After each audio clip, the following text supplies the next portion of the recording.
other side as you're here for a new video.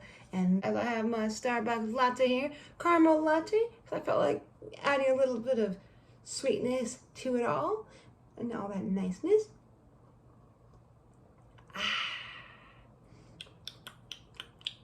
If I do say so myself, it tastes pretty good. I do like myself a latte occasionally. I'm mostly a black to the black thickness of my coffee. Black thick goodness of coffee. If you don't know that, you probably don't really mention it, but yeah, that's how I like my coffee. But today I felt like changing it up as I went out on a nice little walk. Why not, if I do say so? So with no further ado, as I drink my latte here,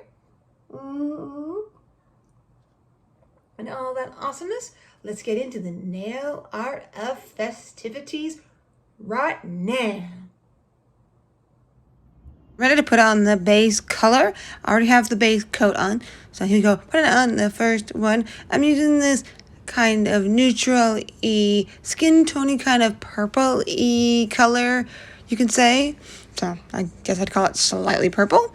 So I'm using my darker of the hues that I have in my little range of skin tones, because this one I wanted one to pop more, even if it's just the background. And this is the second coat, because I'm putting at least two, even though I'm going to stain on them. But you definitely don't want there to be little gaps left. So then I'm going to put a little bit of this on top of a couple of them, just to give it a little bit of some fun to the fun-erstons.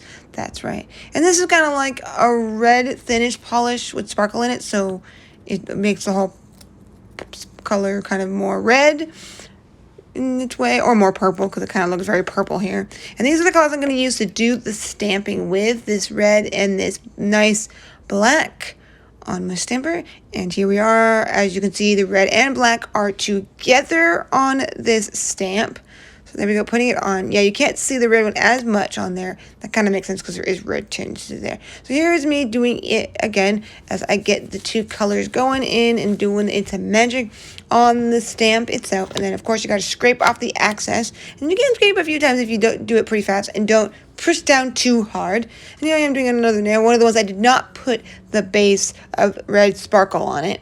So we'll probably show a little bit more there. That's pretty nice, don't you think? I do think so myself. Nice. So there we go with that. And then I'm using my gel top coat because this one here, because it might do my best, because this one's a little bit empty.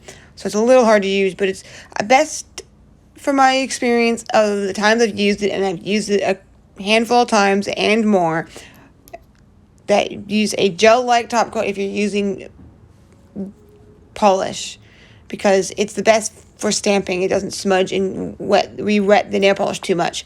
So, and yeah, because I didn't have enough of it fully, I had to use some of this one. So I'm going to use this now to cover it up, because this one's a little thinner, so it's easier for it to not get too thick in this consistency, I would say.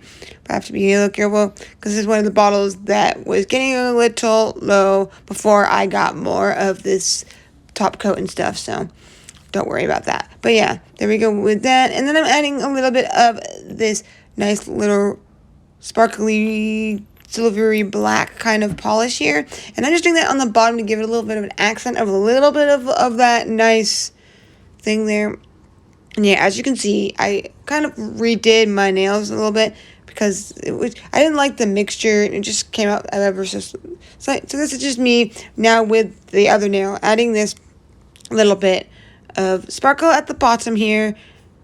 So I redid it and kind of did it with the other top coat, because the top coat made it thickish, and it kind of messed it up. So it was, because it's old, that's why I redid it, as you can tell, because it's not black and red. But this one is, and this one turned out pretty well. So I don't know, I had to redo one of them a little bit, as you can tell, if you can tell. But that's fine. And I just put it on here and get it all nice and give it that little bit of a niceness. Instead of going all the way around, I just went to the bottom, because some people do that just to give it that little bit of niceness, maybe with sparkle or color or whatever, I don't know. So because I just couldn't handle enough, I wanted some black to really make it pop, so I'm putting black on top of it instead of together like I did, because I thought it was better separate and then put it like one on the other, give that little thing. That's kind of nice, I do say so myself. So there it is. Nice and awesome.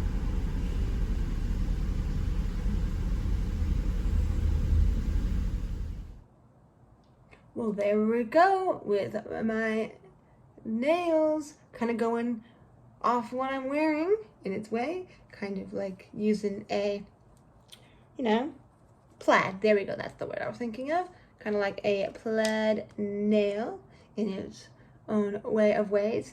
Yes, I might have redone them at least once and then redone the accent nail, realizing that I wanted, at least for my personal preference, because I'm going to wear these for like a week, because I usually wear my nails for a week, like pretty much I always do. So I wanted to give a little difference. I think a similar scheme of colors, but I just thought I did that swishy swish thing I do. I'm not sure what that look is called. I think I've seen other people do it, but it doesn't seem that common. If there was a more true name to it in the nail tech world, maybe one of you can tell me. I just call it the swishy swish, where it kind of like shows the brush strokes of the brush. I just take off most of the polish and leave it in the bottle, make sure most of it's off, then I go whoop, and it varies how much is there and how thin I made it and whatever else, so it's always slightly different. So I did that on my nails. I think they came out pretty nice, if I do say so myself. When you saw them like all of them exactly the same pretty much, you might like that. It's just because there's so much going on, I needed a little bit of a slight difference. That's what's nice about doing an accent nail. But all in all, I think this came out pretty nice.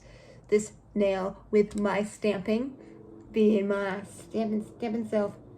And yes, with regards to stamping, I do feel like down the line, I want to potentially try out like a stamping kit, like a starter kit or something, and try it out, see what's in it, what they give you. I've seen one online that seems not too expensive. You get like a plate, you can choose from like 3 different versions. Comes with a stamper, and it comes with a scraper. I think it comes with a little container as well that I recall that I saw in the picture, and you can pick which one. I'd probably pick the gemmy one because I really like gems and that kind of stuff, where that stuff's like sparkly, especially in to do with what's it called, like stones, you know, kind of like I'm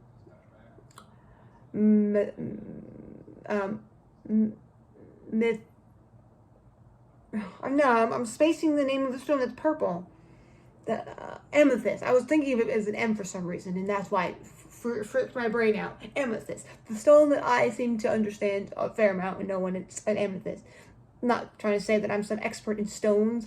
I'm not, even though I have taken a stones class to understand how to recognize stones more, and then ways, if you can't recognize it, to figure out what it would be because of things inside and whatnot, like the little differences where you get the imperfections and all that stuff, and then the clarity and whatnot. Somewhat, I'm no expert 100%, that's for dang sure. Well, I guess no one's an expert anything 100%.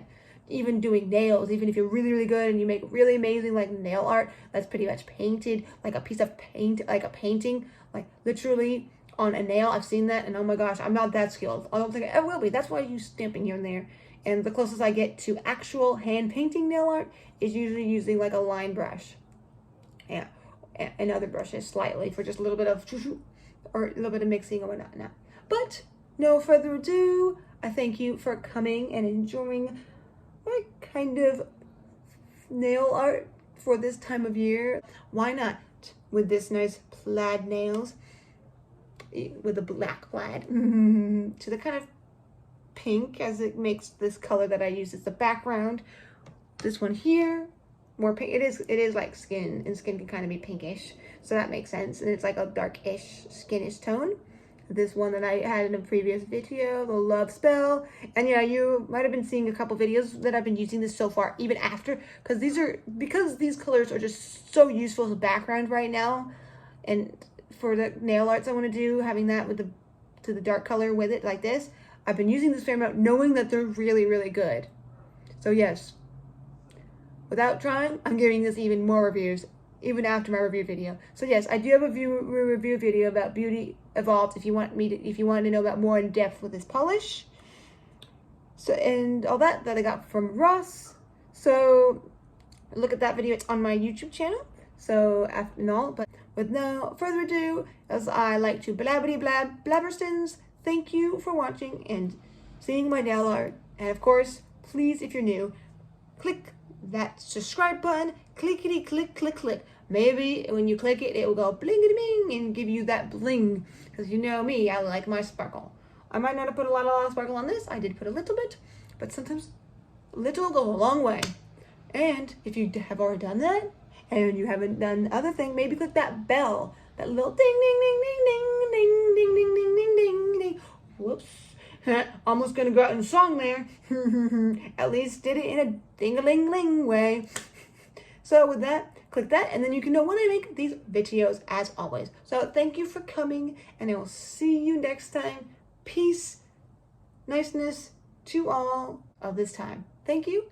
Till next time. Sparkle, sparkle. Bam!